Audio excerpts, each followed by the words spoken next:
My name is Ramy Alasheq. I'm a newspaper editor and Syrian asylum seeker in Germany.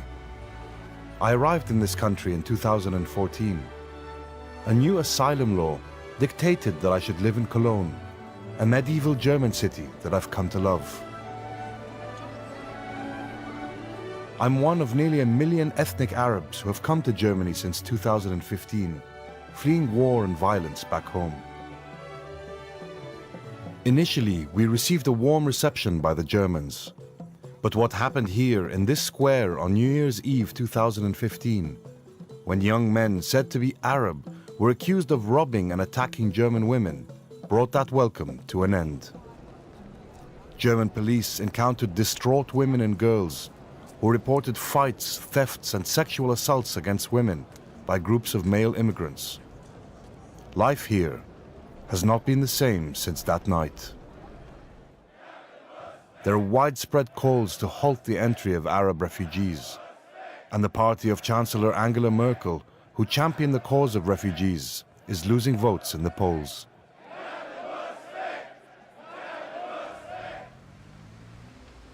How do we stay here, and how do we survive? Learning German is my first essential task. Arabs began coming to Germany in the late 1950s. There were nearly 500,000 Arabs already here when the most recent influx began. Why did they come here? Were they welcomed? How did they survive? What has become of them?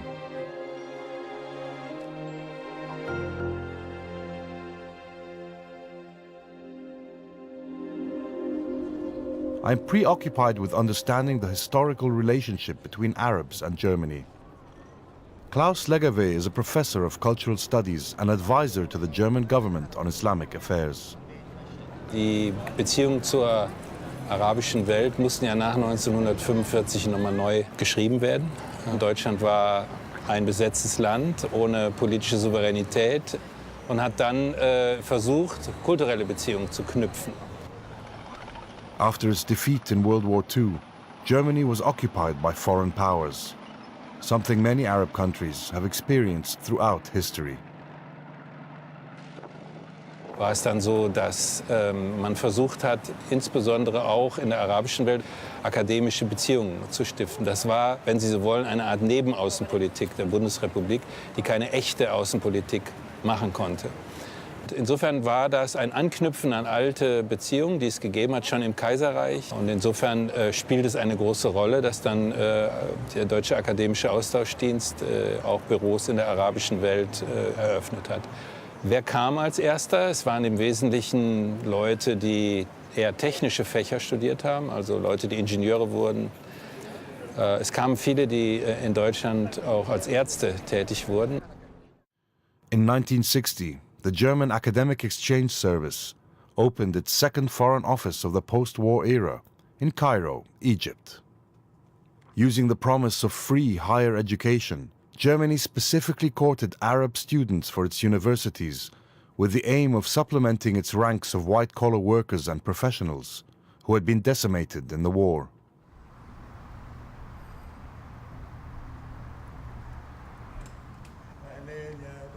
I met Hakam Abdelhadi shortly after I arrived here. He lives in the suburbs of Cologne and is seen as a mentor to young Arab journalists in the country. He came here to study economics in 1958. شوف احنا لما جينا لألمانيا كنا شيء يعني يجوا يتفرجوا علينا فرجة. ما كانش في عرب كتير في ألمانيا فكنا شيء يعني بسموه بالألماني اكسوتيش يعني شيء غريب عجيب. كان في يعني تلاحم فعلا بالتواجد العربي الموجود هون يعني وفي كانت أهداف معينة. كان في مثلا مهم إنه نشرح للأوروبيين للألمان قضايانا الموجودة سواء قضية فلسطين أو قضايا العرب بصورة عامة. شو اللي بيخلي جيلكم إيجابي أكثر أو على الأقل عم يعطي صورة إيجابية أكثر من اللي جايين جديد؟ يعني العرب قدموا أيضا للمجتمع الألماني.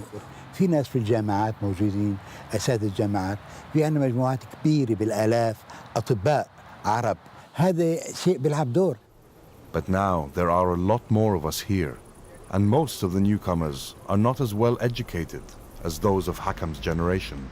أنا ما بستبعد حتى إنه ممكن إنه يصير ضغوط في المستقبل إذا صار في سلام بسوريا، إنه يصير ضغوط على السوريين الموجودين هون، خاصة اللي ما عندهم عمل، شايف إنهم يرجعوا لبلادهم.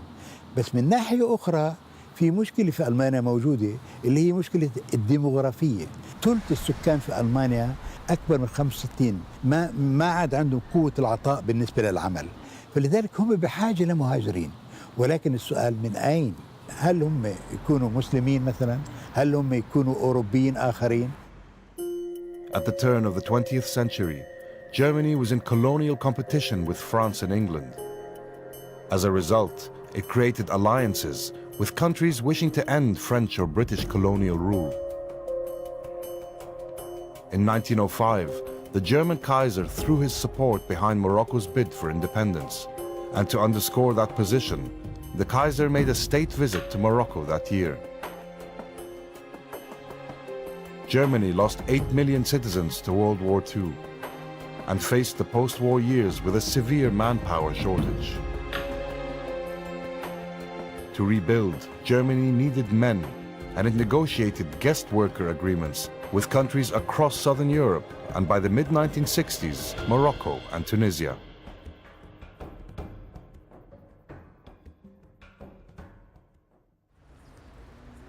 Sheikh Taha Sabri, a German of Tunisian descent, had been a spiritual guide to many Arabs who came from North Africa since the 1960s. هم فقط كانوا آلات تنتج تستعمل في المصانع، وعندهم مثل المآوي ومثل المخيمات يؤوبون إليها ليلا ونهارا، يذهبون إلى المصانع ليشتغلوا، ولم يكن لهم أي مظهر أو حضور على المستوى سواء كان الثقافي أو السياسي أو غيره في المستوى الشارع. جانب كبير في السبعينات خاصة حمل أبناءه إلى البلد الأصلي وتركهم هناك ليدرسوا، ثم يأتوا من بعد ذلك بعد ما يخلصوا ما يسمى الثانوية العامة البكالوريا بالنسبة للمغرب العربي. ولكن هناك نسبة أبقت على أبنائها في هذه البلاد، ونلاحظ أن هؤلاء الأبناء تقريبا لا يتحدثون العربية مطلقا، لهم إشكال في الهوية، سواء كان الهوية بمعناها العربي أو بمعناها الإسلامي عموما. فوقعت بعض الإشكالات، بعض الضياع، بعض الاستيلاء، بعض الاغتراب الثقافي بالنسبة لذلك الجيل الذي نشأ في بيئة ليس هناك فيها أي بنية تحتية ممكن أن تحافظ على الهوية.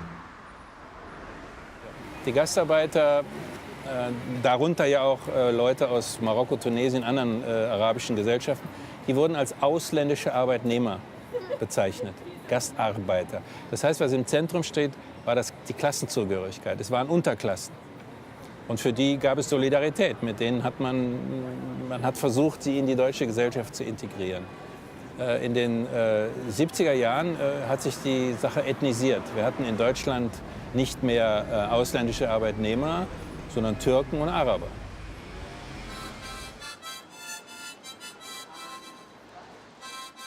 The issue of large-scale immigration to Germany has become a national discussion, even in the country's vast museums. Welcome to the Deutsches Historisches Museum. We're here now at the exhibition Multicultural Germany, a Country of Immigration. We have in Germany a very emotional discussion about immigration. Since the beginning, Germany was a country of immigration. And here we want to show the immigrations from the 50s up to now. Here you see a little bit how the people were coming, how they were received, and what was the view of from the German side as well on these guest workers who were coming. Already in the 60s, Germany had the same agreements with Morocco and Tunisia like with Turkey. So there came already as well Moroccan and from Tunisia as well, but basically from Morocco guest workers it passed a little bit unnoticed. The Arabic migration wasn't, it was somehow invisible. But it's interesting for me also to see how the people tried, the immigrants tried to involve themselves in the political movement somehow, like to ask for their rights. And that is what we wanted to show here as well, that the migrants weren't here like, it's not something that you only can talk about, but they have a voice too. Yeah. So we show on this side, we have here an opposition, and that is one, the voice of the migrants, and here as well, the voice of the discussion in the German society with all the fears and prejudice, and already in the 80s the ship is full. And here we have I find that is fascinating, a caricature that shows the Kölner Dom, the cathedral in Cologne, surrounded by minarets, so representing the fear of a completely overwhelming Islamic movement in Germany. And that is from 1986. Despite Islamophobia dating back decades, the overall attitude towards foreigners in Germany is still inclusive. In dem Maße, in dem jetzt die Flüchtlinge massenhaft erschienen sind und es Vorfälle hier um uns herum in Silvester gegeben hat, ist die Stimmung sehr stark gekippt. Da hat sich schon eine große Wut ergeben. Und da wird im Grunde genommen die Gutmütigkeit, die Aufnahmebereitschaft der Deutschen wird sehr stark strapaziert. In 2015, Frank-Walter Steinmeier, Germany's foreign minister, explained to government critics that with a shrinking workforce and an aging population, the German economy needed the manpower refugees could provide.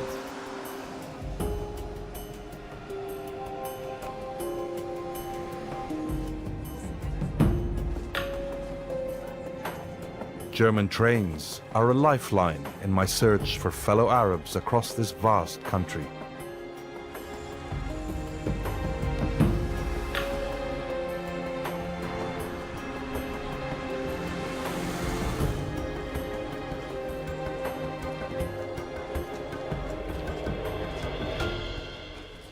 أهلاً وسهلاً. Mahdi Allawi came to Cologne to study sociology in 1982. He's an activist trying to stop deportations of young Arabs in the aftermath of the Cologne New Year's Eve events. Close to 20 have already been deported and 2 arrested. البلدان التي يعيشون فيها هي بلدان يحكمها جبابرة، يحكمها ديكتاتوريون.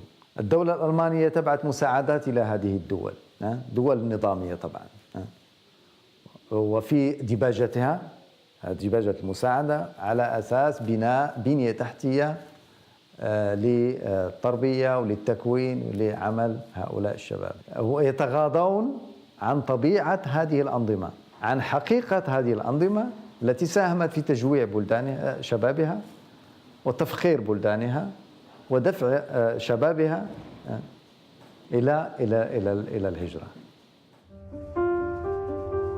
Mahdi's words reflect my own belief that our exile may be rooted in our nation's lack of democratic rights and responsibilities.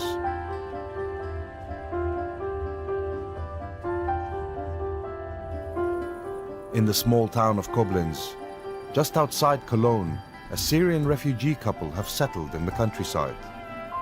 I want to know how they are doing out there in the German woods. يعني أنا وصلت لهون بجد يمكن بقول إنه بأنفاسي الأخيرة لما يعني جيت على هاي المنطقة وإنه قرية ومبسوطة فيها، يمكن لأني بحاجة لهي الراحة النفسية، إنه أرجع أشم هوا نظيف، أرجع يكون جهز حالي لحياة جديدة، أنطلق من أول وجديد. Sumaya spent several months in an apartment in Cologne and hated it. المدينة كانت عبارة عن فوقي كان أفغاني، تحتي صومالي، يعني ما كان في ألمان. لازم بنتي تحتك بالألمان، لازم تحكي ألماني، لازم تندمج معاهم. فهذا الشيء يمكن خلاني بعد عن عجقة الجنسيات. وأكيد أنا بحلم إنه تكون هي سورية، بس بنفس الوقت وبالوضع الراهن أكيد بديها تكون ألمانية. Abdullah and Sumaya have differing views on raising their daughter and the possibility of returning to Syria. ممكن أفكر بيوم من الأيام تطلع مثلا بنتي لعبت رياضة مثلا، أو ممكن هلا الأولمبياد مثلا إنه تمثل بلد. مستحيل تمثل ألمانيا. إن كانت بدها تمثل فبدها تمثل سوريا. لازم يكون عنا أمل.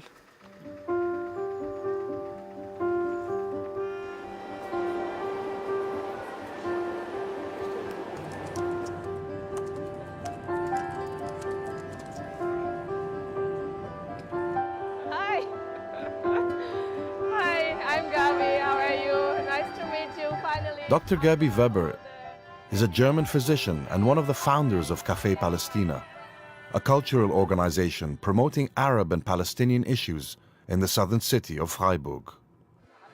When she found out about my newspaper, she invited me to come and meet members of the Arab community there, including her own family. I'm glad Gabi speaks very good English, because for me, doing an interview in German is still very difficult.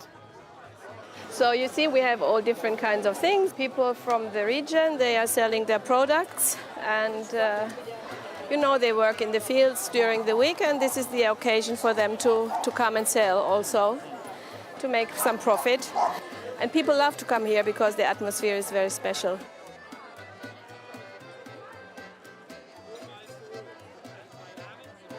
How many people are involved? In Café Palestine, we have been, let's say, there were times where we have been between 5 and 10 women who were doing a lot of things. In 6 years, we did more than 120 events. Here is Hind. Look, she's... Hind!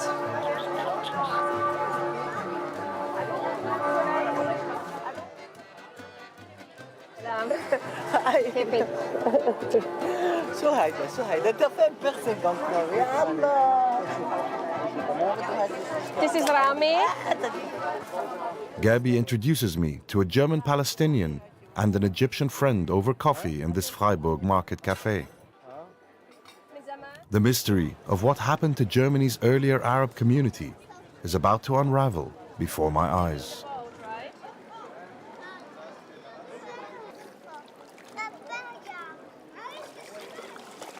Amir Haddad was born in Germany to a Palestinian father and a German Colombian mother. And in the comfort of Gabi Weber's garden, he explains his relationship with his Arab heritage. The nice thing about it is that my father was able to transmit through music his love and his appreciation to his own culture. So it was really always living the Arabic culture, very emotionally attached, and with the food, and with this nice combination of sharing, community, food, music, art. That was basically it, I'm able to feel like an Arab, feel like a South American, or feel like a European, like a German. Of course, my name, sometimes they would make a little bit fun because it, like Amia, Salamia, salami, the salami, like some kids would say something like that, but I was laughing at it too. Amir made the best of his multi-ethnic heritage. His experience gives me hope. Gabi's daughter, Maryam Alasheq, is also another half-German, half-Arab child of an earlier Arab immigrant. Do I have an accent? In German? Yeah. No. Okay. Kannst du dich bitte vorstellen? Ja.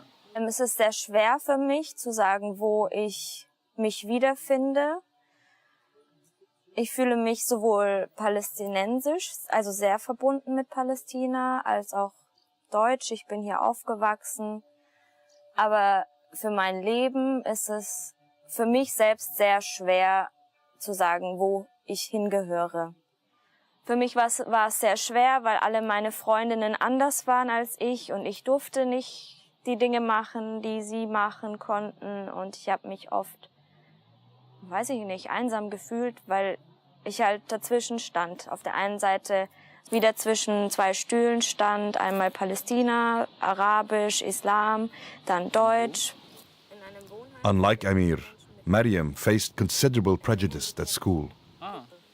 meine Lehrer haben gesehen, ich habe einen arabischen Namen und sie haben gedacht, ich bin ein ausländisches Mädchen, ich bin nicht intelligent, ich kann nichts, meine Familie ist halt arabisch und meine Mama sitzt nur zu Hause und so wie halt das Bild hier in Deutschland ist. Und erst als meine Mama dann als Deutsche zu meinen Lehrern gegangen ist und gesagt hat, hallo, mein Name ist Gabi Weber, ich bin Ärztin, dann war alles in Ordnung. Dann haben sie mich erst wie alle anderen behandelt.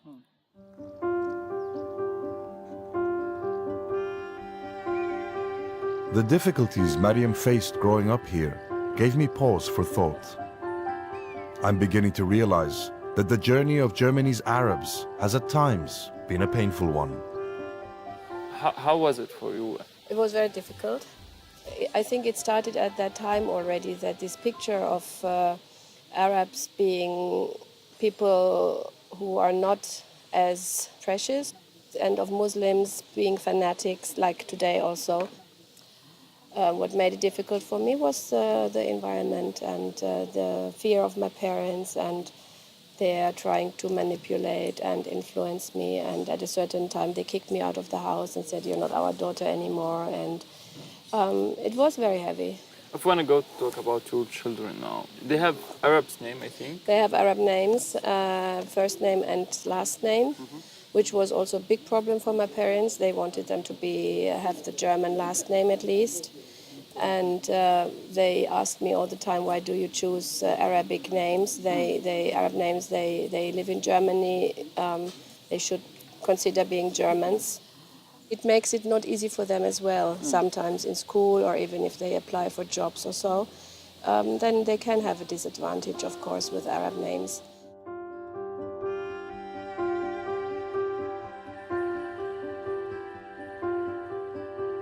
Salem Aklu came to Germany in 1980 to train as a psychotherapist. He is Maryam's father and Gabi's ex-husband. كانت كويسة ألمانيا زمان، يعني ألمانيا تغيرت والعالم كله تغير، بس بالنسبة لنا يعني على أيامنا كان الاندماج في المجتمع الألماني سهل جدا. أما في الوقت الحاضر على ما أعتقد إنه الألمان منكمشين على أنفسهم. الوضع صعب، يعني للي بيجي جديد أكيد أصعب من ما إجينا إحنا. كانت الناس مهتمة فينا، مهتمة تتعرف على الأجانب. I asked Salem how he perceives the identity of his children. والله هي أثرت، أول ما أثرت في العائلة، يعني في أهل زوجتي، يعني إنه كانوا بدهم يدوهم أسماء ألمانية، حتى حاولوا أنا يغيروا اسمي، يعني إنه أحمل اسم عائلتهم، يعني عشان المجتمع الألماني يتقبلهم أو لا يتقبلهم.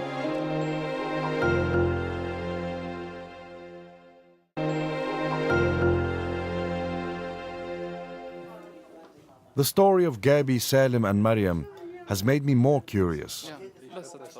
I want to know if other Arab German families have faced similar pressures and challenges. رامي شو الجورنال تبعك؟ أبواب. اسمه أبواب؟ Nur auf Arabisch. Wir haben 2 Seiten auf Deutsch auch. Das ist gut. Und wir haben eine Website in 3 Sprachen. Yasser al-Alabi is a friend of Hind. He came to Germany as a business student from Syria nearly 6 decades ago. أنا يعني تربيتي إسلامية محضة، وأنا يعني ما زلت لحد اليوم مسلم وبحتفظ بالصلاة وبالصيام، مع أنه أنا ما كنت أتصور أنه أبقى بهالبلد وعيش فيها، بس بقى هيك صار تطور الأمور. I asked Yasser about how he raised his children. أولادي تركتهم يعني يطلعوا يعرفوا أنه هن مسلمين، بس يعني تقريبا الطقوس الدينية ما بيعرفوها كلها. حبيت يكونوا ياخذوا الأخلاق الإسلامية. To mark his 50th year in Germany, Yasser al-Alabi bought a €4,000 advertisement in local newspapers, thanking Germany for welcoming him 5 decades earlier and for granting him citizenship.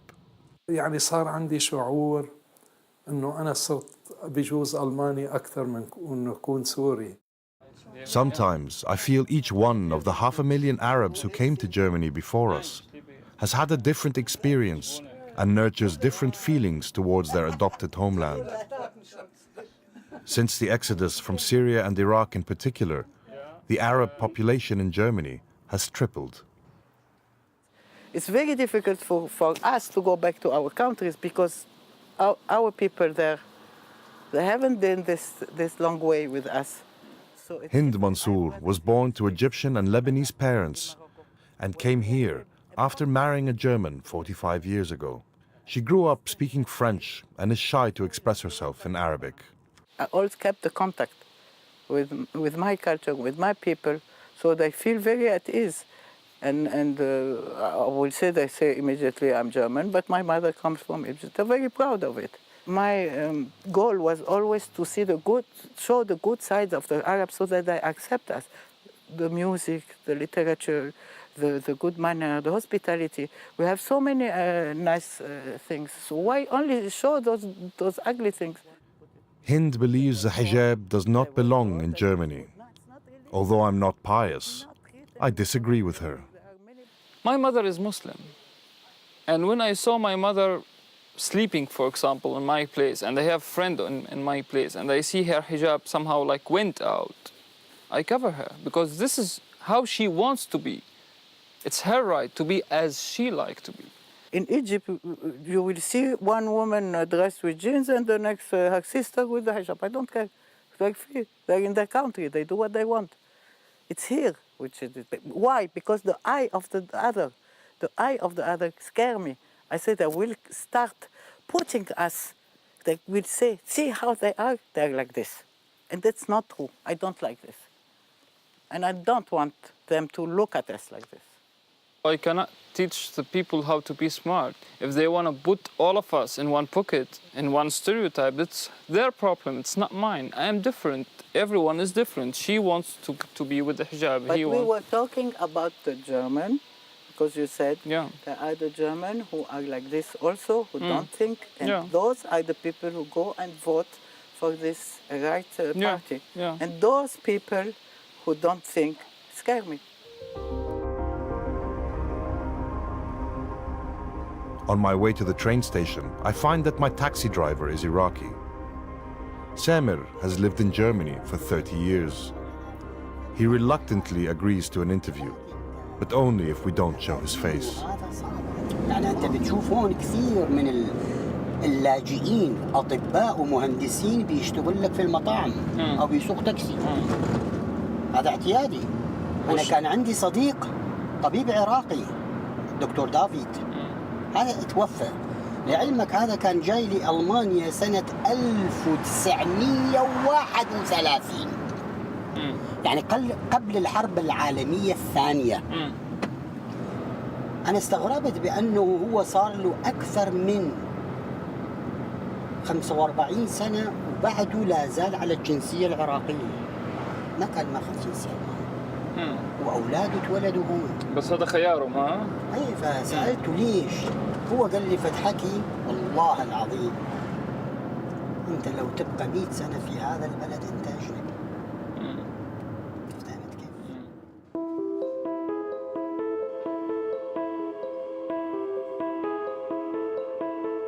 Germany now has over 1.5 million Arabs living in its 16 federal states. That's close to 2% of their population. Not a lot, but enough to be noticed. The older generation of immigrants appear to have assimilated. Their children, for the most part, also assimilated. But those who haven't are suffering. Many Germans seem to be on the fence about how they feel about this. Gibt es eigentlich bis in die Gegenwart hinein durchaus eher eine arabophile als eine arabophobe Stimmung. Das ändert sich in dem Moment, wo man die Menschen, die zu uns kommen oder die Probleme hier in den arabischen Ländern sind, nicht mehr als arabische wahrnimmt, sondern als islamische. Und mit der islamischen Revolution im Iran 1979 ändert sich das Bild wieder. Das heißt, die Menschen werden nicht mehr als Araber oder Kurden oder Türken identifiziert, sondern als Muslime. Das muss man verstehen. Und dann passiert etwas sehr Interessantes. Es passiert eine Reislamisierung nicht in den islamischen Ländern, sondern hier. Das heißt, die zweite, dritte Generation arabischer, türkischer Einwanderer wird auch religiös. Es ist nicht die Religion der Väter, weil die Väter hatten gar keine. Die waren meistens säkular, laizistisch, antireligiös oder jedenfalls höchstens Kulturmuslime. Aber die zweite und dritte Generation, die ihre Erlebnisse hier hat, auch von Diskriminierung, auch von Zurückstellung, die greift wieder zum Mittel der Religion, um eine eigene kollektive Identität oder auch eine persönliche Identität aufzubauen. Germany's most prominent citizen of Arab heritage, works for one of Germany's largest TV networks. Born here to two Iraqi physicians, Donya Hayali is a national celebrity and was voted Germany's Journalist of the Year in 2016. Als ich beim ZDF angefangen habe, da war das plötzlich ein Riesenthema. Die erste mit Migrationsvordergrund, die bei den Öffentlich-Rechtlichen die Nachrichten präsentiert. Und ich dachte immer, über wen reden die? Meinen die mich? Und dann habe ich meine Freundin gefragt, sag mal, war euch das damals, als ich klein war euch das bewusst? Oder war das normal? Oder fandet ihr das auch komisch? Und sie haben gesagt, also euer Haus war ein bisschen anders und bei euch hat es immer anders gerochen, weil das Essen natürlich anders riecht. Aber ansonsten warst du genau eine von uns. Ich hatte im Großen und Ganzen keine Diskriminierung zu Schulzeiten. Die Diskriminierung kommt jetzt. Seitdem ich beim ZDF bin und seitdem ich im Fokus bin, reiben sich sehr viele Menschen an mir und an meiner Person und an meiner Haltung. Das war früher eigentlich nicht unbedingt so extrem der Fall. Donya made headlines when she responded to racist hate mail by correcting the German grammar in the letter and posting it on Facebook. Also man kann auf der einen Seite mit Humor reagieren, so wie ich es in dem Fall getan habe, aber es sind natürlich schon auch massive Beleidigungen und Bedrohungen dabei, die man ernst nehmen muss. Und haben eine Art Selbstbewusstsein in ihrem rassistischen Denken, das mich schon zusammenzucken lässt. Und weil man nicht weiß, bleibt es in den sozialen Netzwerken oder steht nicht mal jemand vor der Tür und wartet auf einen und wird wirklich physisch gewalttätig. Was ist dann eigentlich der große Vorteil daran, dass die nicht mit ihren Familien dann zusammenleben können? Hier. Und doch habe ich natürlich zwei Identitäten. Ich bin eben halb-halb. Ich bin deutsch und ich bin aber auch Irakerin. Das ist das Blut, das durch meine Adern fließt, ist das Blut meiner Eltern. Donya lives in a multicultural neighborhood with many established Arab citizens, most of whom have built successful lives. But now, many Germans associate them with the new refugees. Und jetzt durch die Flüchtlinge passiert Folgendes. Auch sie werden komisch angeguckt. Auch sie werden diskreditiert. Oder sie werden angegangen, sie werden beschimpft. Und dann entwickelt sich bei denen, die selber eine Migrationsgeschichte haben, eine Wut plötzlich auf Flüchtlinge, weil sie sagen, die Flüchtlinge machen uns alles kaputt. Alles, was wir uns aufgearbeitet und erarbeitet haben, wird jetzt durch diese Diskussion kaputt gemacht. Was haben wir denn damit zu tun, dass jetzt so viele Leute nach Deutschland kommen? Und das ist natürlich was, wo ich denke, wow, das darf nicht passieren. The old immigrant turning against the new refugee. Donya is right. It shouldn't be happening, but it is.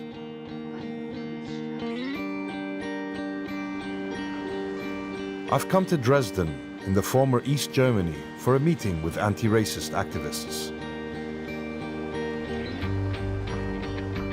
It's my first time in this part of the country. I expected a grey, sad city, but found something very different. Dresden was a center of German culture.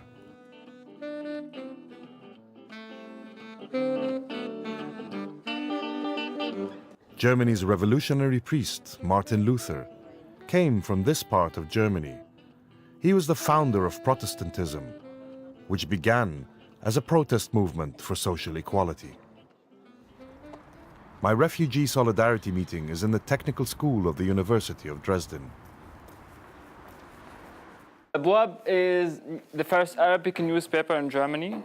It's for the Arabic speakers here, the newcomers and the settled also. So we have a lot of followers on Facebook. We have 50,000 people. And how about Farsi? There is no Farsi translation available right now? No, for us, we are a group of Syrian and Arabs, so we don't speak Farsi, unfortunately. These activists are well-intentioned, but dealing with Arab refugees is as new to them as dealing with German activists is for me. On one side, there was one of these stupid questions which came up always in the newspapers or during Pegida discussions. How much money does a refugee get? Or a refugee gets more money than a Hartz IV dedicated person. Hertz IV receivers are welfare recipients.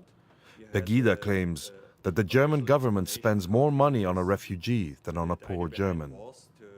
The fact is, refugees and Hertz IV recipients both get 400 euros per person per month. Die Stimmung der Bürger lässt sich nicht mehr ignorieren.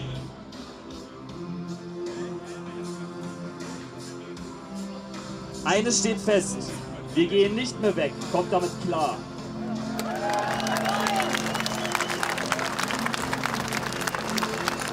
It's Monday night in Dresden, near the beautiful square showcasing the cultural glory of Germany's past.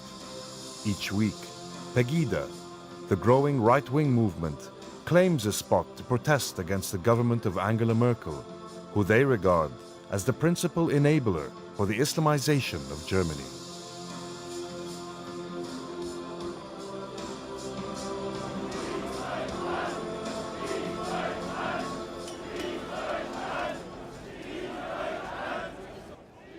Pegida supporters are renowned for their hatred of the press, and the police presence is partly to protect the journalists.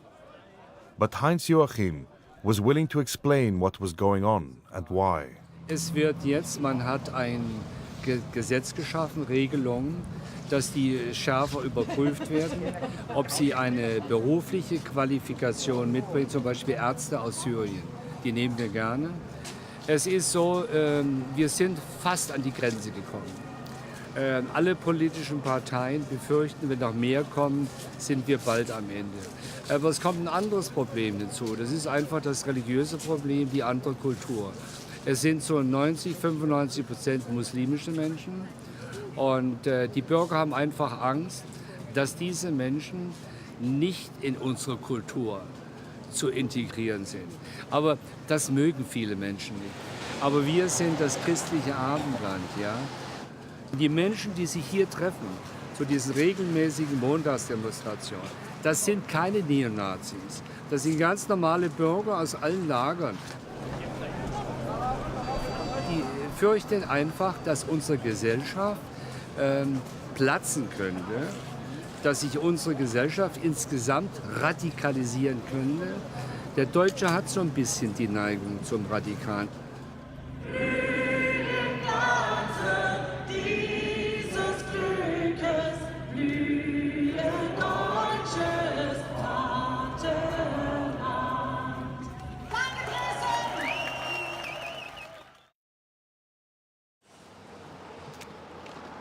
Wir reden über zwei Gruppen. Wir reden über Menschen, denen der Einwanderungsprozess, der Masseneinwanderungsprozess nicht erklärt worden ist.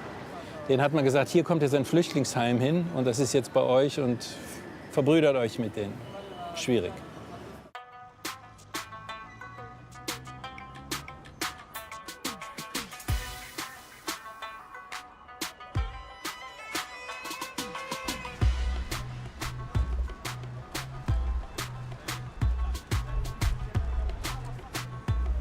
Almost half the people in this Berlin neighborhood are Middle Eastern. It's been this way for decades. صار لك 23 سنة برا تونس ولا شو عم تشتغل؟ والله ما عندي، بدي اقعد صديقي سوري خلاص ساعده فيه على القهوة ندور لوش على الشغل ما نلقاش يجيني بعد كده. شكرا. يعني هي سوري ها؟ الله يخليك يستر الله يخليك. Abdelaziz came to Germany to look for work via Italy, where his family lives. He says Muslims face discrimination across Europe. وهون بتلاقيها صعبة عليك كمسلم انك تعيش بألمانيا؟ يعني واحد كي تقول له مسلم يعني ينزعج شوي، فهمت كيفاش؟ بتحس انه بينزعجوا؟ مش هو ولكن يعني تشوف نظرة كي واحد يشوفه عنده يعني لحية شيء، يعني ديما عندهم، هو الإسلام يحب الخير لكل. I go to a newly opened Syrian restaurant to see how hard it is for newcomers to find work. هلا أنا بشتغل شي 3-4 أيام بالأسبوع، بشتغل بمطعم عربي. ما في ألمان وهيك، فضلني على حالي. حتى اللغة يعني ما تحسنت كثير، يعني شوي. عم تحتك مع ألمان ولا لا؟ والله بصراحة علاقاتي 3/4 مع العرب، يعني ما في ألمان بصراحة ليه؟ اللهم أستاذ المدرسة. ليه؟ يعني صعب الواحد يحتك مع ألمان، يعني ما بتعلم اللغة، أو إذا بدك تحتك مع ألمان بدك تطلع وتنزل. أنا بطبعي مثلا، أو بطبع كثير شباب جايين من سوريا ما عندهم طلعات ونزلات مثلا على الديسكو، أو مثلا يطلعوا روحة مشروب أو هيك يعني. It's municipal election season in Berlin, and all the major parties, except the right-wing AfD, have come to the Zaytuna Mosque in Neukölln to woo Arab voters. Also ich meine, wenn hier Kirchen und andere religiöse Gemeinden das Recht haben, Religionsunterricht zu erteilen, dann muss das auch muslimischen Gemeinden möglich sein. Bitte ganz kurz und auch die Antworten vielleicht auch kurz. Lebe ich in Berlin. Ich habe 2 Fragen, wenn ich darf. Einmal ein Gefühl haben, ich möchte nicht immer mich rechtfertigen gegen Krieg in Deutschland. Es gibt 1,3 Milliarden Muslimen, vielleicht mehr. Was habe ich damit zu tun, wenn irgendjemand auf der Welt etwas nicht Gutes tut? Auch in Deutschland. Sie bringen diese Leute.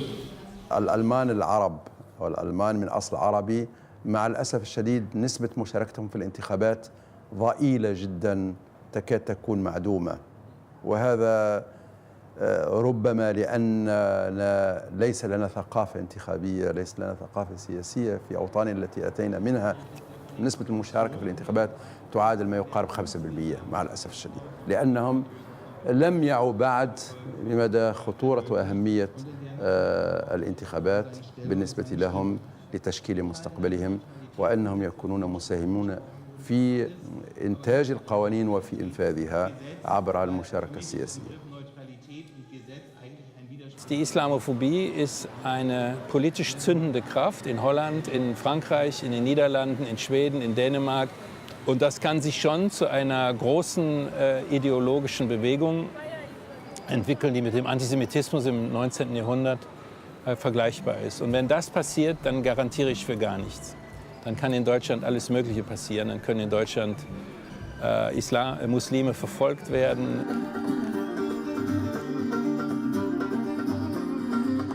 This is one of Germany's famous welcome parties, held in Berlin as a way to get Germans and refugees together. The Merkel government, while seeing they needed manpower for the workforce, were also aware of their humanitarian responsibilities, something reflected in the actions of many ordinary German citizens. بصراحة عايشين بكامب كوبيني كألي. عندنا أصدقاء ألمان كتير بيجوا على الكامب وبياخدونا على حفلات اندماج وتعارف. بنجي معهم. وقديش عم تروحوا على كم مرة عم تروحوا على هيك شغلات؟ والله أحيانا كل أسبوع مرة، كل أسبوعين. وكيف ملاقيين الحياة بألمانيا؟ الحياة كتير حلوة وفيها رفاهية وراحة كمان. كتير يعني الحمد لله مبسوطين. في شي صعوبات عم تلاقوا؟ بس إنه العيشة بالكم يعني شوي طويلة شوي.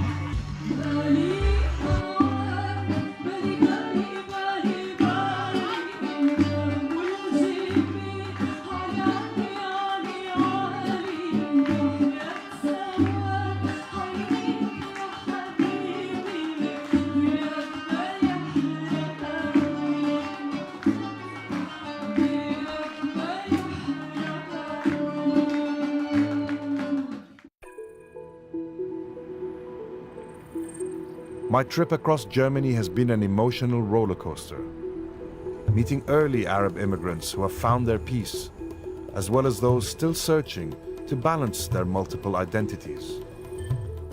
I met Germans who have welcomed us, others who fear us, and those who study us. And perhaps by coincidence, I wrap up my journey at a German celebration of their own history. And Germany is full of surprises.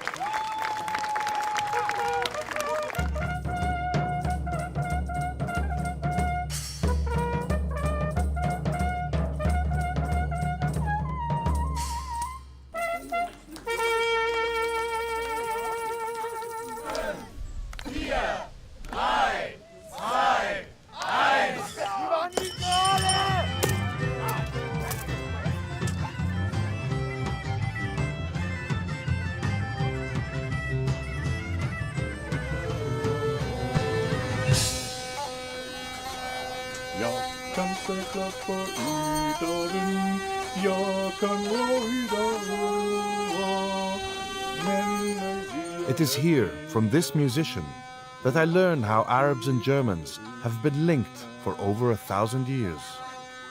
Und sie ist mit Sicherheit mit den Kreuzzügen hochgekommen.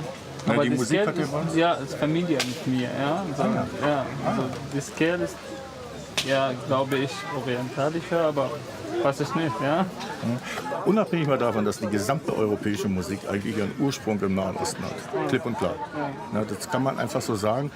Bei uns hat vorher die Kirche hier in Zentraleuropa vor dem 11. und 10. Jahrhundert den Daumen drauf gehabt. Musik, Tanz in der Öffentlichkeit.